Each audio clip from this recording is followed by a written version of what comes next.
We are starting the 2023 high school football season with the Mays High Eagles. No more Avery Johnson. Eagles now led by junior QB1 Drew Kemp. And the Eagles, they had a slow start to begin their season with punts on back-to-back drives to start. Took longer than we were used to, but Mays, Kemp, they're able to pick it up. Here he is with the QB keeper. A couple of plays later, Kemp hands it off to Shannon Jones. He rumbles and stumbles his way through traffic for the TD.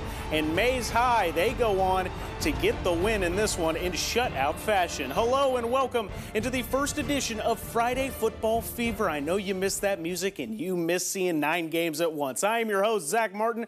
Boy, does it feel good to be back. We've waited 276 days for this moment. Let's not waste any time. Tonight we have a jam-packed show filled with rematches, rivalries, and record holders. Speaking of rematches, how about a sub-state rematch from last season? Derby and Manhattan, 2 powerhouses in 6A, but only one can be crowned and can start the season 1-0. Let's get into it. Derby visiting the Little Apple. New QB1, new RB1 making their debut, but it was highly recruited tight end Deshaun Brame makes one of the best plays of week 1. One-handed snag for the touchdown. How about a little bit more? Throwing it down the field, Derek Hubbard absolutely scoots on into the end zone, but Manhattan, they're just too much. Derby falls 33-19, continues to have trouble with that team from the Little Apple. More 6A action. Garden City playing Wichita Heights. 4th and 10 for the Buffaloes. Junior quarterback Ethan Gomez pulls it down, takes off. He's somehow able to get just enough to keep the drive alive, and then kind of broke the spirits of Falcons just for a little bit. Junior Mario Ruiz, he sprints in for the score, but Heights, they sneak out a close win, upset fashion, 20-19, the final. In 5A, Wichita West hosting Dodge City. After trading fumbles on the first 2 drives, Dodge City strikes first, rumble into the end zone by Ryan Gonzalez. West, though, they would strike back. This one, dot to the sidelines from Colby Eck Watkins. He takes it himself then on the keeper, and you're going to see him here just power on in for the score. Then onto the 2-point conversion. How about we're going to get a little bit of some action here on the pass, roll out right, sliding catch by Cameron Wade. That put West up 8-7.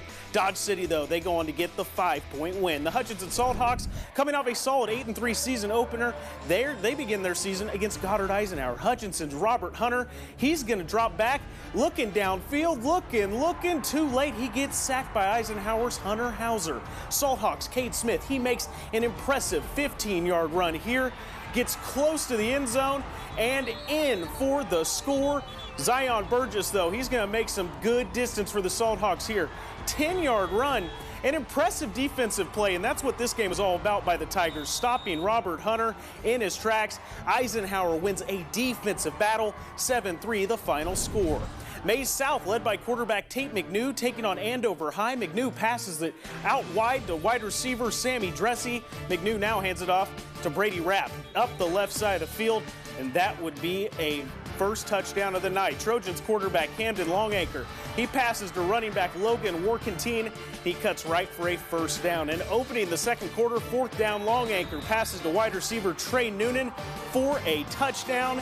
And Andover High, they come up just short. Good start to the season for the Mays South Mavericks.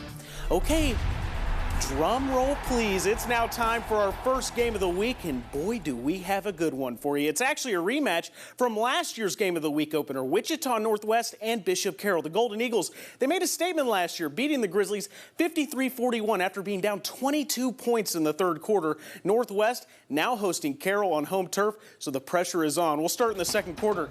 Jalen Mason, former Mays High quarterback, he's going to scramble outside, ends up finding Deuce Bohannon in the end zone for the 6.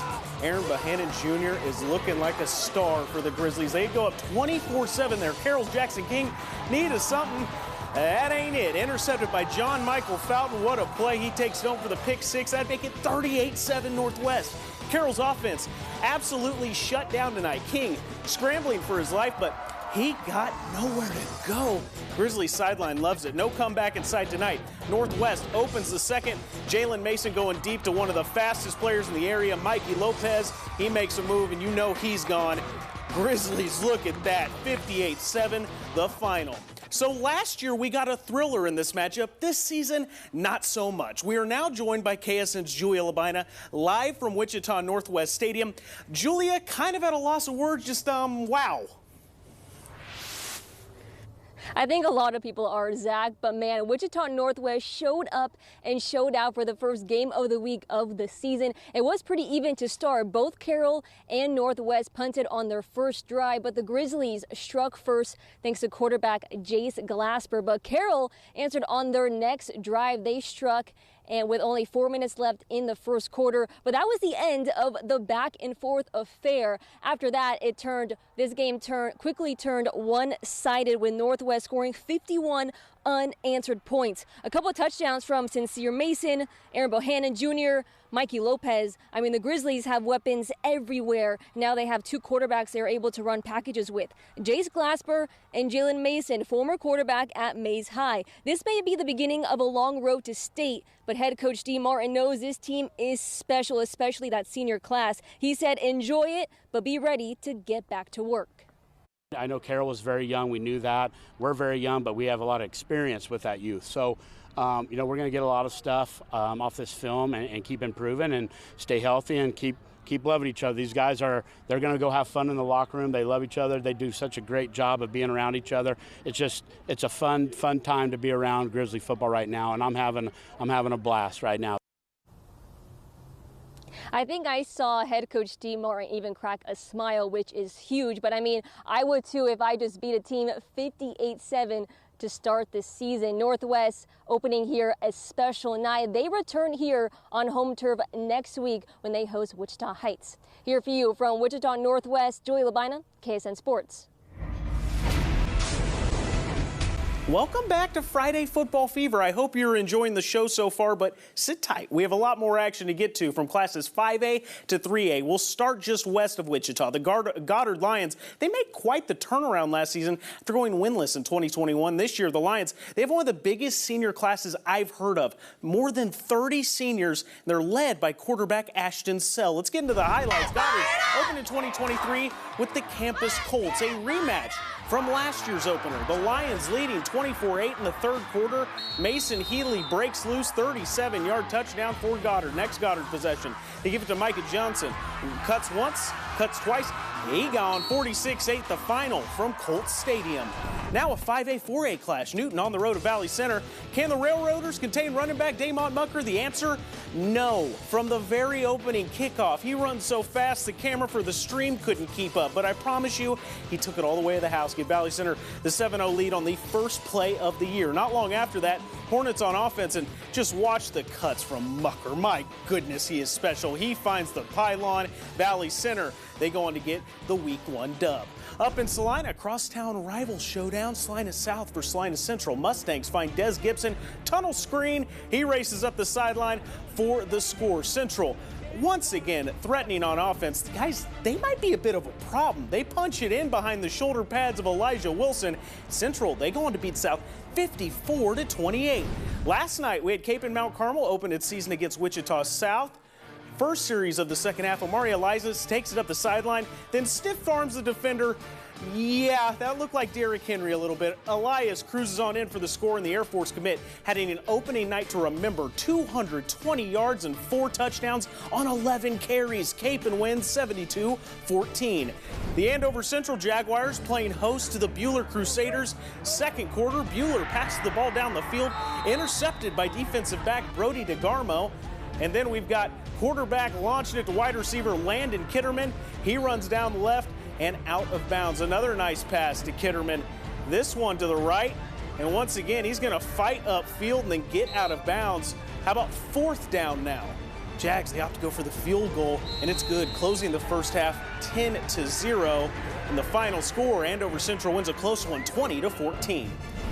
And remember, you can find highlights, scores, and much more from games all across the Sunflower State online at KSN.com all season long. Welcome back to Friday Football Fever. Just 30 minutes of northwest of Wichita sits the town of Andale, home of the 4-time 3A state champion Indians. Also hold the longest winning streak in the nation, 51 games. Their first opponent of 2023, the Wellington Crusaders. And Gage Proser welcomes in the new season with a bang. He takes the opening kickoff, a lot like Damon Mucker, all the way back for a touchdown. Really special way for both of those teams to start the season.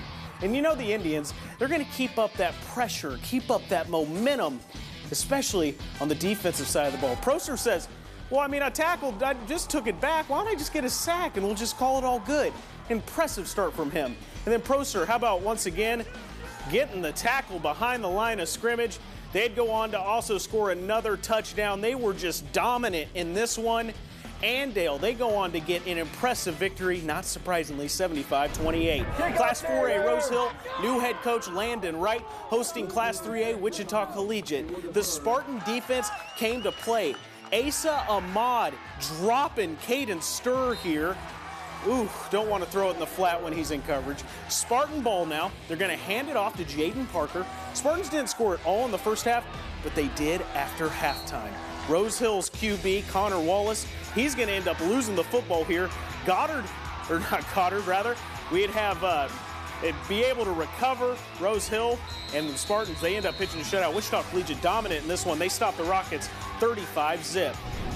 Hayes defeats Junction City in overtime 2014. Wichita Southeast, they beat North 48-0. Here, we got a ton of other scores for you guys. Just go ahead and take a look at them.